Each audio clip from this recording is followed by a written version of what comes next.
Tudo bem? Estamos de volta. Você crê em profecia? E o ministério de profeta? Você já ouviu falar?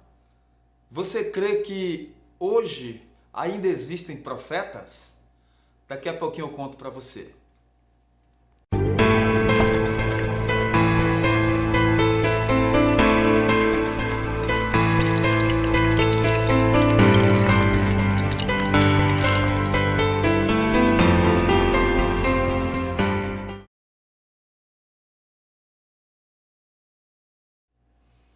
É bom estarmos juntos novamente. Nós temos para hoje uma lição muito importante. O ministério de profeta. Texto áureo. E a uns pôs Deus na igreja, primeiramente apóstolos, em segundo lugar profetas, em terceiro doutores, depois milagres, depois dons de curar, socorros, governos, variedades de línguas. Nós encontramos esse texto em 1 Coríntios 12, 28. Verdade prática nos diz assim: o ministério de profeta é fundamental para a Igreja de Cristo nos dias atuais. Você sabia disso?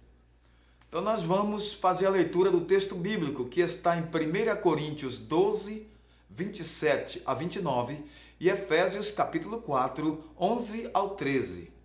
Ora, vós sois o corpo de Cristo e seus membros em particular. E a uns pôs Deus na igreja, primeiramente apóstolos, depois, em segundo lugar, profetas, em terceiro, doutores, depois milagres, depois dons de curar, socorros, governos, variedades de línguas. Porventura são todos apóstolos? São todos profetas? São todos doutores? São todos operadores de milagres? Efésios 4, de 11 a 13 diz assim: e ele mesmo deu uns para apóstolos, e outros para profetas, e outros para evangelistas, e outros para pastores e doutores, querendo o aperfeiçoamento dos santos para a obra do ministério, para a edificação do corpo de Cristo, até que todos cheguemos à unidade da fé e ao conhecimento do Filho de Deus, a varão perfeito, à medida da estatura completa de Cristo. Nós temos como objetivo geral expor o desenvolvimento do ministério de profeta. Nós vamos falar hoje sobre esse ministério que Deus concedeu à igreja. Conceito: o profeta no Antigo Testamento era a pessoa vocacionada por Deus para falar em nome do Senhor. O Altíssimo fazia dele o seu porta-voz, um embaixador que representava os interesses de Deus na terra.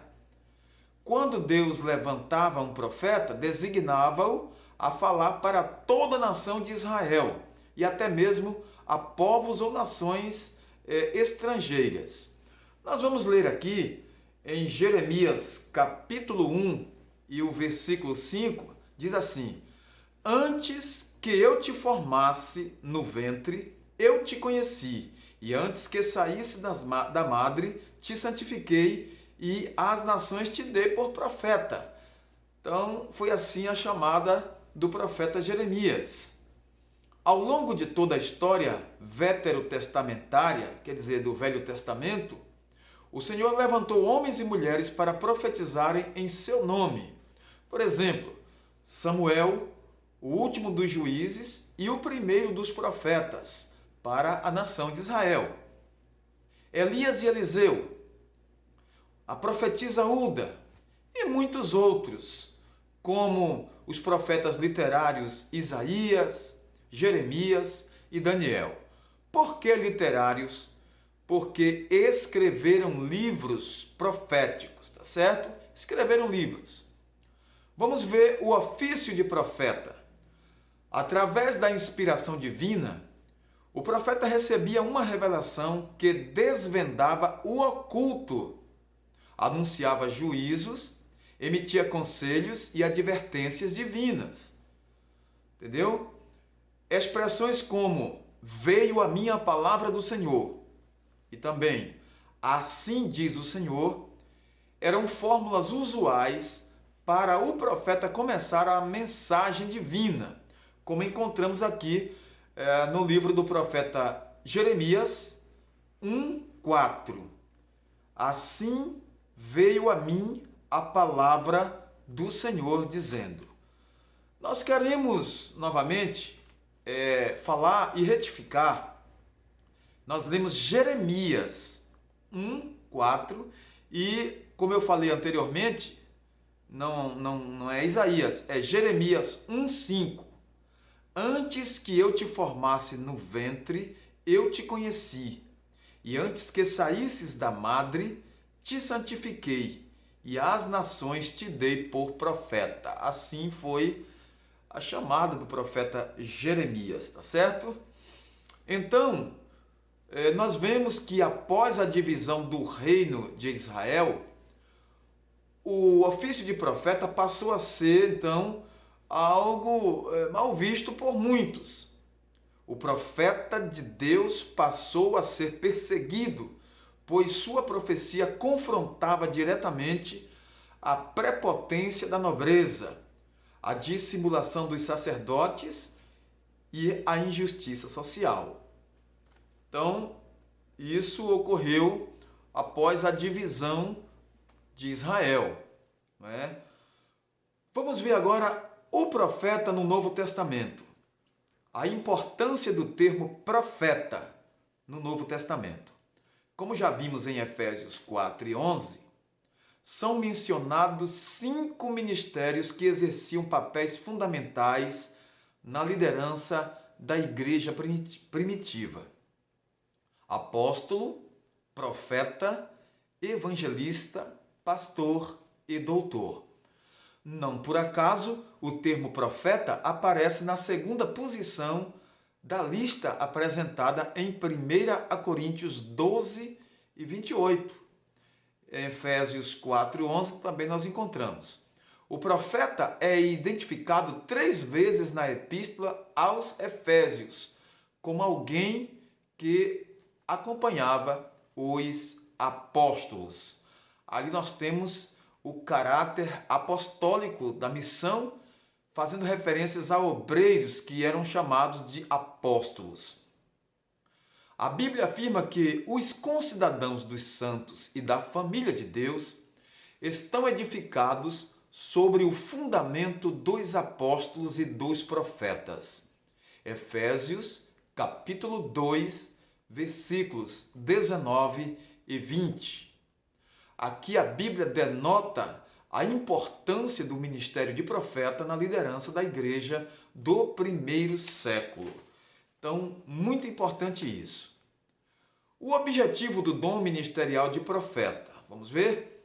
A função do profeta do Novo Testamento é apresentada por Paulo no mesmo bloco de versículos em que ele menciona os 5 ministérios em Efésios, capítulo 4, de 11 a 16. Ou seja, o profeta é chamado por Deus a levar a Igreja de Cristo a uma plena maturidade cristã, pois como um organismo vivo, a Igreja, o corpo de Cristo, deve desenvolver-se para a edificação em amor. Para que tal seja uma realidade, os profetas do Senhor devem desempenhar suas funções capacitados e dirigidos pelo Espírito Santo. Então nós temos aí o reconhecimento de Paulo e dos demais apóstolos do ministério de profeta a muitos irmãos. Então muitos irmãos tiveram aí esse dom concedido por Deus e desenvolveram o ministério de profetas na igreja. Acabamos então de ver que o exercício do ministério de profeta no Antigo Testamento e também no Novo é concebido na Bíblia e ensinado nas páginas da Bíblia Sagrada, né? Vimos que tal ministério, juntamente com os dos apóstolos, era um dos pilares na liderança da igreja no primeiro século. Se nós olharmos lá em Efésios, no capítulo 2 e o versículo 20, eu quero ler com vocês, por gentileza, vamos conferir. Efésios 2 e 20 diz assim: edificados sobre o fundamento dos apóstolos e dos profetas, de que Jesus Cristo é a principal pedra da esquina. Muito bem. Apesar de, ao longo da história da igreja, o ministério de profeta ter perdido preeminência, sabemos o quanto ele é importante para a vida espiritual da Igreja de Cristo. O profeta do Senhor, com autoridade e sabedoria divina, deve desmascarar as injustiças, o falso profetismo e primar pela edificação da Igreja do Senhor Jesus. Que Deus levante os legítimos profetas, porque nós precisamos do dom de discernimento de espíritos. E também Paulo disse: eu quero que vocês busquem os melhores dons, principalmente o de profetizar. Que Deus levante homens e mulheres cheios do Espírito Santo e com o dom de profetizar e também com o dom do ministério de profeta, para que a obra de Deus siga avante e Deus possa então salvar muitas almas usando muitos instrumentos na sua obra. Que Deus abençoe. Nós queremos agradecer a sua atenção, aos nossos irmãos da zona rural, aos nossos irmãos das cidades, dos grandes centros. Nós queremos agradecer pela atenção dispensada aos nossos vídeos, tá bom? Deus abençoe rica e poderosamente. Comente aqui embaixo, dê sua opinião, fale. Nós estamos prontos a interagir com você. Deus abençoe ricamente. Nós vamos orar em nome do Senhor Jesus. Amado Deus e eterno Pai, Pai de nosso Senhor e Salvador Jesus Cristo, nós te glorificamos nesta oportunidade, Senhor, porque nós temos essa oportunidade dada por Deus para estudar essa rica lição, aprender ricas lições acerca dos dons ministeriais que o Senhor tem dispensado à sua igreja. O dom ministerial de profeta, Senhor, é uma bênção que o Senhor concedeu à sua obra. Esse caráter apostólico da missão, esse caráter apostólico que nós temos, Senhor, na obra de Deus e o chamado realmente para desempenhar esse santo ministério que é o ministério de apóstolo que o Senhor tem concedido à sua igreja para a obra do Evangelho. Deus eterno, nós te glorificamos nesta oportunidade e te agradecemos pelo privilégio, Senhor, de ser instrumentos nas tuas mãos. Sê conosco, abençoa ricamente as nossas escolas bíblicas dominicais, Senhor, para que a tua palavra seja ensinada na autoridade e na direção do teu Espírito Santo. Que esta lição, Senhor, sirva para edificação da tua igreja, para crescimento da tua obra e para edificação do ministério da igreja do Senhor. Deus, em nome de Jesus, nós te pedimos a tua bênção e já te agradecemos desde agora e para sempre. Amém. Graças a Deus. Deus abençoe sua vida e até uma próxima oportunidade.